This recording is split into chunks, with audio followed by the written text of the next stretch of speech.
Balogh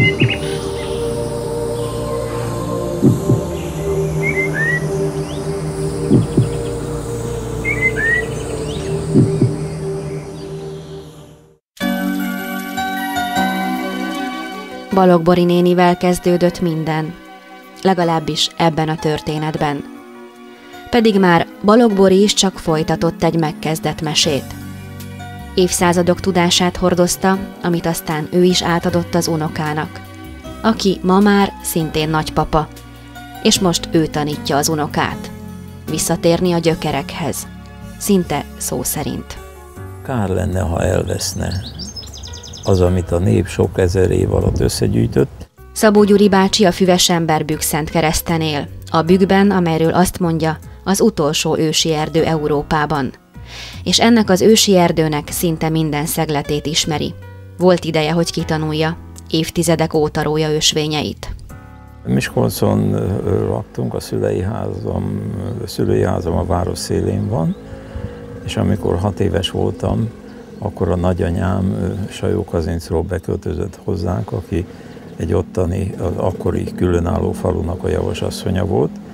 Keresett valakit, akinek átadhatná azt a tudást, amit ő az őseitől örökölt, és a 6 gyerek közül engem választott, mert én voltam az, aki mindig elszökött otthonról, de soha nem a város felé ment, hanem mindig ki a természetben, mert ott éreztem jól magam, és ezért aztán engem kezdett el tanítani 1934-től 1942-ig. 42-ben halt meg ő, tehát 6 éves koromtól 14 éves koromig szinte minden szabadidőmet együtt töltöttük, mert én nagyon szerettem kint lenni a határban, mi úgy mondtuk, ő pedig hát az alatt az idő alatt megmagyarázott nekem mindent, amit ő megtanult a őseitől. Így kezdődött tulajdonképpen. Aztán jött a második világháború, utána ugye az alatt az idő alatt nem volt szabad foglalkozni a népi gyógyítással, pedig hát az őseim, ahogy ő elmondta, körülbelül 500 évre visszamenőleg biztosan tudta, hogy ezzel foglalkoztak anyai ágon. De azért a családba, baráti körbe csak tudtam használni azt a tudást, amit tőle örököltem. Gyuri bácsi azt meséli, tudásáért sosem bántották. Sőt, ma már orvosok, gyógyszerészek hívják előadást tartani. Megszűntünk koruzslóknak lenni. Ma már a szakemberek is hallgatnak tanácsaira, tudása egyetemi tananyag lett. 2 egyetemen, 2 orvosegyetemen, Pécsen és Szegeden most már tanítani is fogják a népi gyógyászatban lévő tudást. Gyuri bácsi bemutatókertet ültetett 60 féle gyógynövényel, és évente 6-szor 3-4 napos gyógynövénytúrát is tart. Ezeken orvosok és gyógyszerészek is részt vesznek, a legtöbben azonban csak a második-harmadik napon árulják el, hogy a gyógyítással foglalkoznak. Azt mondja, évről évre egyre többen érdeklődnek a természetes gyógymódok iránt. És hogy mennyire nyitottak az emberek, az jellemző, szintén felmérés, úgy tudom az Egészségügyi Világszervezet felmérése, hogy a francia betegek 30%-a már nem használ gyógyszert. Alternatív gyógymódokat keres. A németeknél ez 80%. És a világ összes lakosságának 82%-a, jó, hogy ebben benne vannak a keleti népek is, ugye, és az nagyon sokat számít, mert 3 nagy természetgyógyászati rendszer megmaradt a világon, a kínai, az arab és az indiai, az ajurvédikus gyógyítási módszer. Ott Kínában például a népi gyógyítók, az összes gyógyítóknak a 80%-át teszik ki. És nekünk magyaroknak is van népi gyógyításunk. Nálunk itt Magyarországon nagyon kevesen vagyunk, de Erdélyben még a székelységnél elég sokan vannak, akik ezzel foglalkoznak. Fontos a környezet, amelyben élünk. Saját élőhelyünkön kell keresni betegségeink gyógymódját, mondja a Füvesember. A génállományunkban csak azok a gyógynövényeknek az ismerete van benne, ahol valaha élt a népünk, azt ismeri, tudja, felhasználja, és a népi tapasztalat csak azokat a növényeket használja, amit azon az éghajlaton, vagy abban a éghajlati környezetben élt, és ezért van, én tudok olyat, hogy egy gyógyszerész professzornő kifejezetten tiltja azt, hogy olyan területről használjunk gyógynövényt, ahol a mi népünk soha nem élt. Egyrészt azért, mert nincs benne a génállományunkban, nem tud vele mit kezdeni a szervezetünk, másrészt pedig azért, mert nem tudjuk, hogyan vannak bevizsgálva.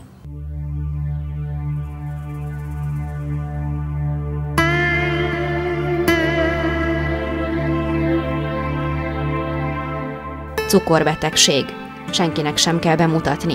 Szinte mindannyiunk családjában akad érintett. A természet azonban minden kérdésre kész a válasszal is.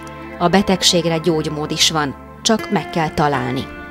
A diabétes teánkat ugye a cukorbetegeknek, kezdődő cukorbetegeknek különösen nagyon-nagyon sok helyen már patikákban árulják, az Országos Gyógyszerészeti Intézet törzskönyvezte, és nagyon jó vélemény van a lakosság részéről, nagyon sokan keresik most már, és én boldogan mondom, hogy orvosprofesszorok is.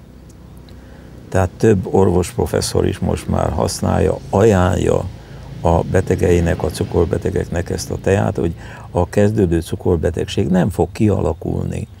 Ha elkezd ezt a teát inni, akkor a 3 hónap, még 3 hónapig ugye ők diétára vannak ítélve, illetve a diétát ír elő nekik az orvos, és a 3 hónap alatt le tudják vinni mondjuk 6 alá a cukorjukat, akkor nem kell gyógyszert se felírni, és ez nagyon nagy eredmény.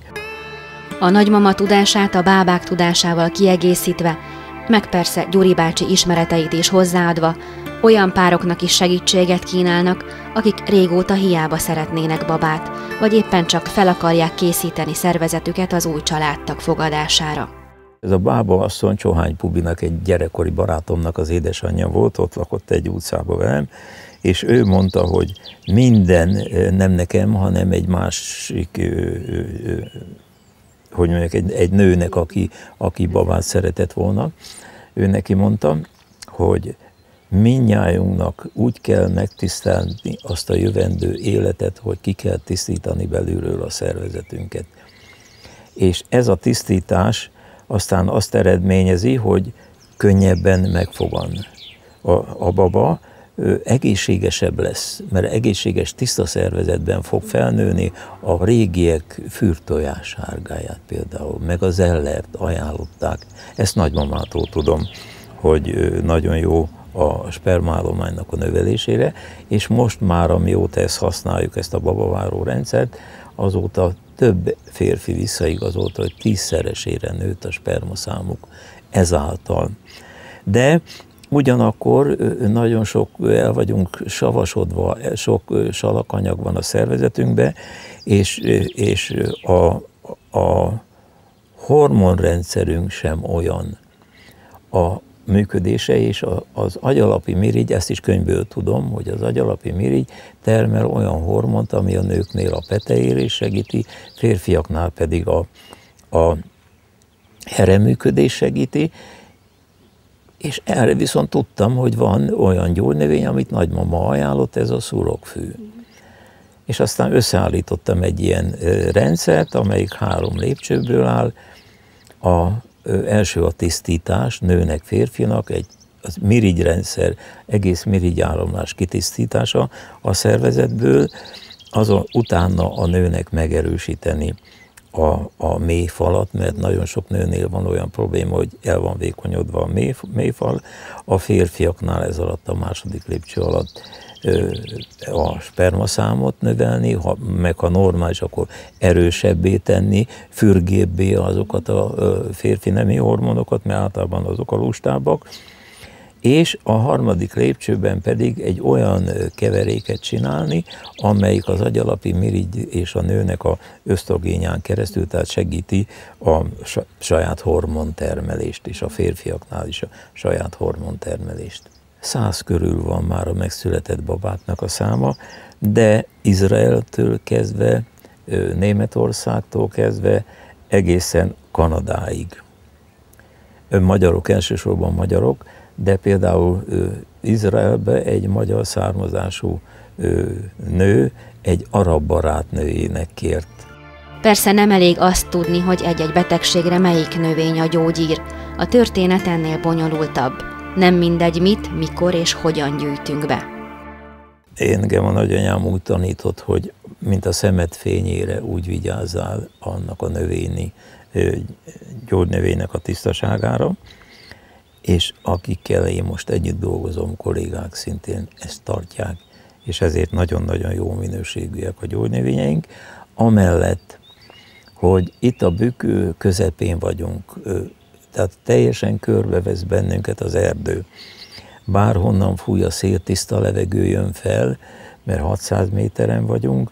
Ez azt jelenti, hogy a növények tiszta oxigént tudnak belélegezni, és ezzel segítik ugye a saját táplálékfeldolgozásokat, de a Bükknek van egy csodálatos energia, sugárzó energiája is, ami beleépül a növényekbe, és benne van, és amíg bevizsgáltattuk mi a növényeinket, amíg kellett, addig mindegyik vizsgálat azt állapította meg, hogy 30%-kal több a hatóanyag benne.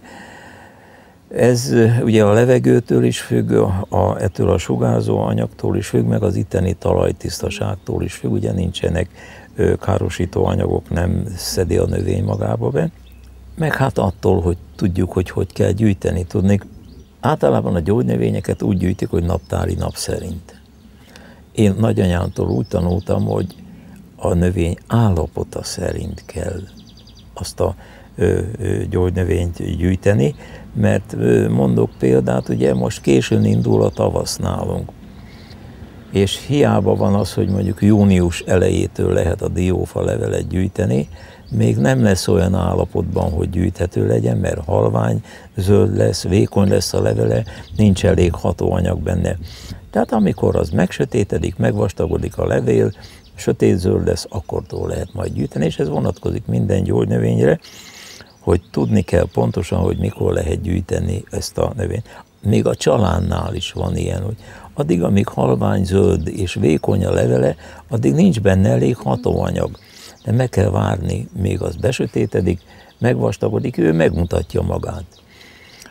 A virágoknál ugyanúgy, szóval az egész gyógynövénynél, és amellett ugye hogyan gyűjtjük, lehetőleg amit lehet növekvő holdálásban gyűjtsük a gyógynövényeket, mert nem minden esetben lehet, mert mondjuk éppen a galagonya most fog majd virágzani, és hogyha a galagonyánál az 1 hét a virágzási idő. Ha az 1 hét alatt éppen csökkenő holdálás van, akkor muszáj leszedni, mert különben nincs galagonya. De azért lehetőleg ezt igyekszik az ember betartani. Nagyon lényeges, hogy hogyan tároljuk a gyógynövényeket, hogyan vágjuk össze, hogyan szárítjuk a gyógynövényeket.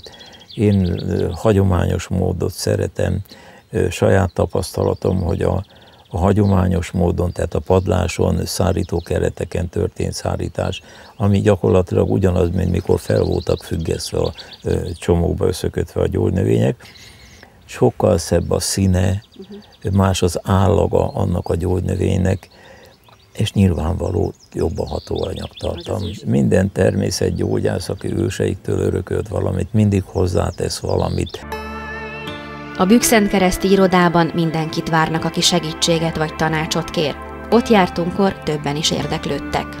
Engem a gyógynövények mindig is nagyon érdekeltek, csak viszonylag kevés tudásom van róla, és nagyon szerettem volna Gyuri bácsival találkozni, és interneten keresztül is már azt a közvetlen hangvételt tapasztaltam meg, azt, hogy bármikor el lehet az ő házához látogatni, szívesen várja a vendégeket, nincsen nyitvatartás, nem kell oda telefonálni, és gondoltam, megpróbálom, és akkor most itt vagyok, tegnap még Lilafüreden voltam, most meg már Bükk-Szentkereszten, és itt van Gyuri bácsi, nagyon örülök neki, hogy találkoztam vele. Gyuri bácsi tudását ma unokájának igyekszik átadni.